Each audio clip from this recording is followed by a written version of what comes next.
still when you put the S in front. Putting the S in front tended to mess up the tone. And this happened in different ways in different languages like this. But you have ta, and then you put the S on the front, and it'll come out something like sta, and it's different. Now, the S wore off over time because sounds tend to do that, and then that just left the changed tone. So it used to be at stage one that when you eat, you ta, and then when you make someone eat, it's sta. But the s is what you're paying attention to. But then if the s wears off, then at stage two, when you eat, you ta, and when you make someone eat, you ta. And so now just the tone change makes the difference between eating and making someone eat. Or you putting on your own clothes and you dressing someone else.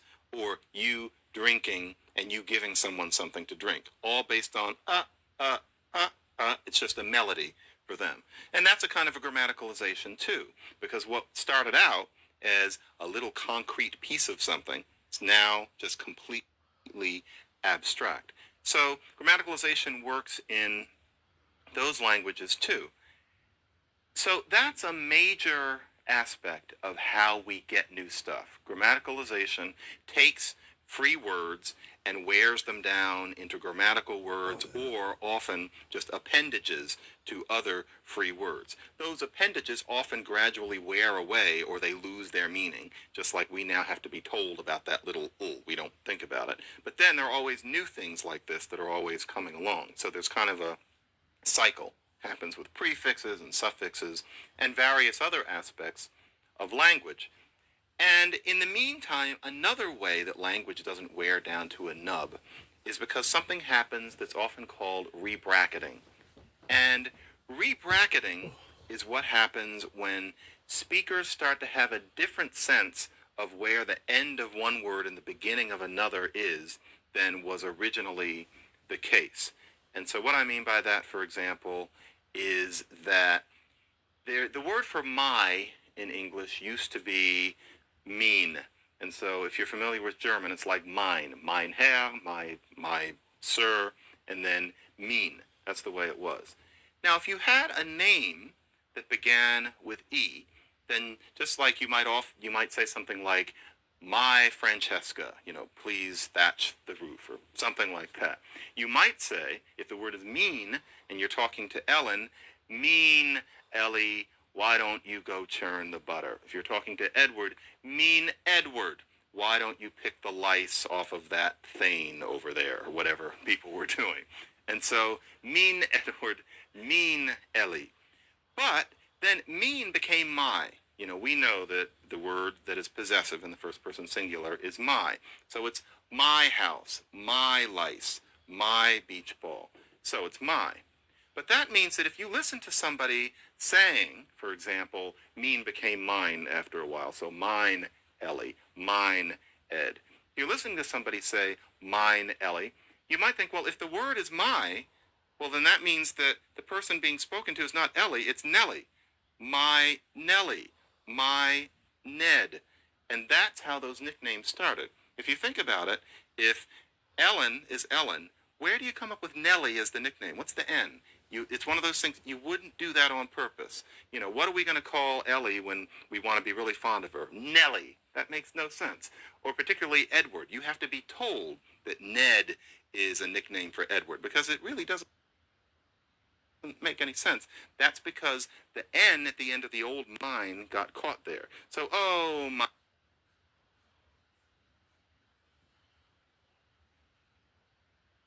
Nellie. Well, once the word is my, then the N must belong on the front of Ellie, especially when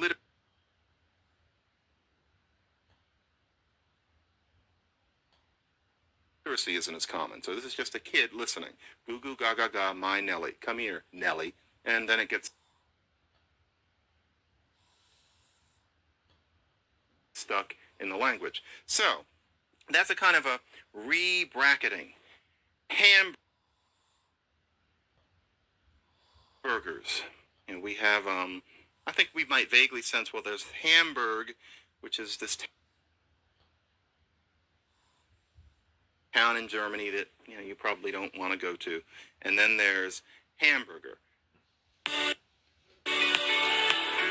we will travel the world to examine some of history's most momentous transformations. Is giving his wife, Priscilla, a birthday present, and it's him apparently doing an impression of Benson Boone at the Grammy Awards. Watch this.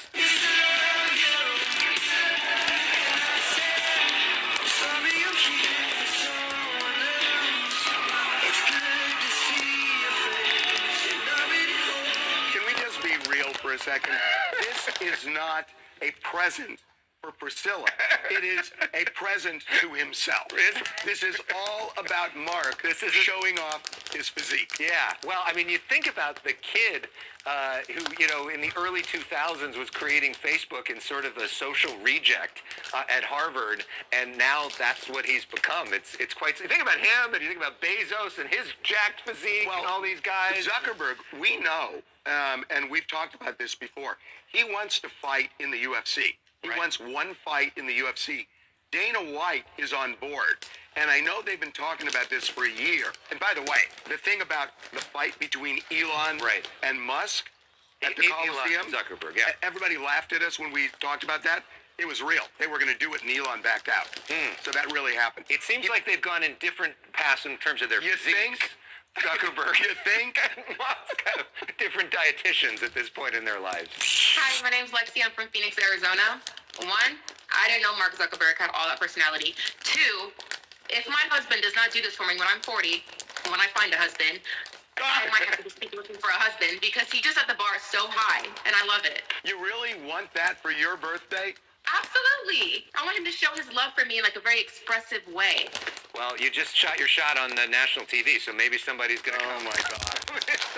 That was a present. That was a present to himself. Yeah. What else you guys want to talk about? Hi, my name is Sparkle from Wisconsin, and my topic is about the unfortunate passing of Gene. I feel like this is a sad ordeal. No telling how long they were deceased until the autopsy come out. But I pray that the family get answers quick to give them a sense of understanding. And my prayers go out to everybody involved in the situation. Yeah, it may take a couple months, though, to get an answer. One more. Hi, I'm Adriana from New York. I'm going to be talking about the Trump and Zelensky story. I think J.D. Vance and Donald Trump sound like those really weird uncles that we all have at the dinner table that we just want to ignore forever. This video was so disappointing to watch. They're so disrespectful, and that behavior is not appropriate in the Oval Office or anywhere. It was very disappointing and embarrassing to watch. But, you know, I agree with you. I think there is going to be 45% support for this, and maybe even more. I think you're right. We're going to take a break. When we come back, John Stamos getting heckled by his own children. We'll show you why. Trump, taking control of the Panama Canal, the actions cutting off intelligence to Ukraine, that means the U.S. no longer targeting the missiles, huge. The Supreme Court coming out and two Republicans siding with them to say he can't cut this corrupt, quote, U.S. aid, agency of destabilization, not real aid like they try to deceive people. Wow, what a historic moment. How would you quantify what we just witnessed? I mean, Alex, Donald Trump is a colossus. I mean, he's a giant. He's a force of nature. And he's so much better prepared than he was in his first term presidency, which was extraordinarily successful. But as I watched it, I couldn't help but marvel that this is, in fact, the greatest single political comeback in American history. But America is back because Donald Trump is back. Oh, no. Well, you're absolutely right. What do you make of the Democrats not standing for a little boy that's survived 13 cancer surgeries and not even clapping? I saw like one of them clapping. And what do you make of them not standing or clapping for the family of Laken Riley? I mean, that's 101, just a way to destroy themselves, but they sat there with the most hateful looks on their faces. I mean, I guess they understand that the whole world's turning against them. I mean, look, during the president's speech, Democrats refused to stand and applaud even for a child who's battling cancer. By the way, the president predicted this behavior at the very beginning of his speech. He said, "This is my fifth speech to Congress. I look at the Democrats in front of me and I realize there's absolutely nothing I can say to make them happy. or to stand, or to smile, or to applaud. Nothing I can do. I could find a cure to the most devastating diseases that would wipe out entire nations, or announce the answers to the greatest economy in history, or the stoppage of crime to the lowest levels ever recorded. And these people sitting here will not clap, will not stand, will not cheer, no matter what. It's very sad, he said, and it shouldn't be this way. And they knew he was going to do that, but just sat there like they were on death's door, and others scowling and bugging their eyes out. This is the death of the Democratic Party. I mean, it'll take time, but I predict as a party, they will be officially extinct within just a few more cycles, and we'll have to have a new party. I mean, this is the end of the Democratic Party. I mean, they're defending all the theft. They're on every wrong side of the 80-20 issues, right down the line, Roger. And Trump's not just putting the issues out there. He's delivering on policy that's popular and right and good and common sense. And they're diametrically opposed to it, like supervillains, because they really are supervillains. Alex, who is in favor of waste, fraud, and corruption? What right-thinking American could possibly be against that? Trump gave a lot of credit to Elon Musk last night for creating Doge, his so-called Department of Government Efficiency, and discussing the billions in waste. By the way, I would note Elon Musk wearing a suit and tie last night. Respect for the President of the United States, respect for the decorum of the U.S. Congress, unlike Zelensky, who we've given $350 billion to. When he addressed a joint session of Congress, he wore that same dirty sweatshirt. I mean, it's disrespectful to the President of the United States, to the Congress, and to the American people. Trump hung tough for Doge last night, and he acknowledged Elon Musk in the gallery, discussing the fraud under Social Security and that database. He said over 130,000 people, according to Social Security databases, are aged over 160 years. We have a healthier country than I thought, he said to Bobby, which was a great line. Now, Bernie Sanders, a man who, with his wife, skimmed millions from his two presidential campaigns in media commissions. Legal, but I doubt his donors know that. Bernie used to attack billionaires and millionaires. Now he only attacks billionaires. That's because he himself has become a millionaire. And yet, again, he's on X last night and elsewhere saying, nobody who's 160 years old is receiving Social Security. No, Sherlock, I mean, give me a break. This is fraud. Somebody's collecting those checks. It's just somebody who isn't 160 years old, but they are in the records. The Democrats they deny reality. I was glad to see the president stand up for Doge.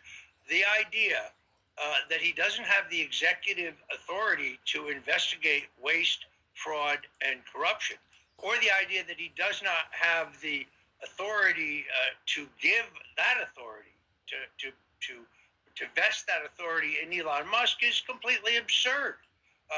It's unbelievable. The president poking the Democrats by saying that they wanted to spend $8 million to study mice misgendering, $8 million to promote the LGBTQI agenda in the African nation of Lesotho. I mean, these people will defend any waste of taxpayer money. I think Trump resonated with the American taxpayers last night. Alex, it may have been the greatest speech of his lifetime. Well, there's no doubt, because everything he's saying is right on, and he's implementing it. I want to get to some of these clips, but bigger picture. The actions with Zelensky, cutting the funding off 2 days ago, cutting the intelligence off, and that doesn't mean just spies, folks. That means the satellite telemetry targeting systems. It's the U.S. firing those missiles into Russia and at the Russians. So we've been at war with them. Trump is ending all that, stopped offensive cyber attacks over the weekend. That's huge. Yeah, we've been offensively attacking him for 3 years. So he really is doing peace with the Russians, because it's been the U.S. 80+% of the attacks directed and run in this war. The U.S. was de facto at war with Russia, and that's Russia said that, and it's true. So, yeah, it's sane that Trump, to end this war, is telling Zelensky, we're out, dude. And so Europe claims they're going to run in and keep doing this, but they don't have the money. Where do you see this going, and how long do you think Zelensky can hang on?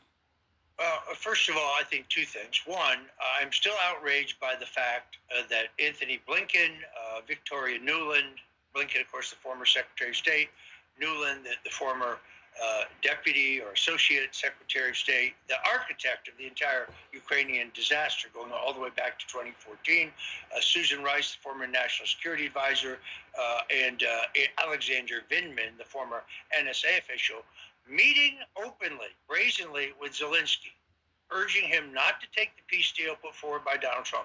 That is a violation of the Logan Act. It's what Joe Biden suggested they falsely charge General Michael Flynn with. I really think Pam Bondi needs to step here, open an investigation, and I believe there's video, which you showed yesterday, of this meeting. But if it can be established that they met with Zelensky prior to his meeting with the president and urged him not to take the peace deal, that is a serious violation of federal law, and they should be prosecuted. I totally agree. I know you talk to Trump a lot, and we can see it in his actions, but he talked about God, and he talked about God being behind this, which is totally true during his speech last night. But, and I know it's on record, Trump tells the staff every day, this could be our last day or last week. We got to get this done. They're bringing in all these dream teams to prepare the next generation. I mean, Trump is literally trying to stop and dismantle the whole globalist, anti-human, carbon tax death cult. And it's such an epic mission. I can't. I mean, a lot of people that were Democrats are joining him. It's why he won. But the Democrat establishment is not course correcting. They're getting more radical, more hateful, more aggressive. And then I see they have no effect really, but I still feel sorry for them. I see a small portion of so-called conservatives running around saying, "Oh no, Trump's really a globalist. This isn't real. He's destroying their whole system." And again, we're not. These foreign countries aren't retaliating against Trump and his tariff actions. They've been attacking us. We are retaliating back to the screw job that was done by the globalists, part of their industrialization plan for their countries and their systems. Their plan to deindustrialize us. That's all stated. That's what globalism is reverse colonization of the West, bringing in third world populations to us, shipping the industry there for control of those places.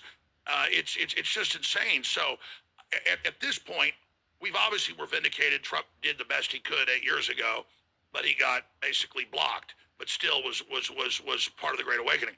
Now what we've gone through the last 4 years and him coming back, he is over-delivering quicker than I thought he could, and it just makes me really concerned. He's never going to try to kill him again, and I just pray for him so much, and then we actually get what we've been praying for, and some people think we're invincible and we've won the war, and they're just giddy. That's super dangerous.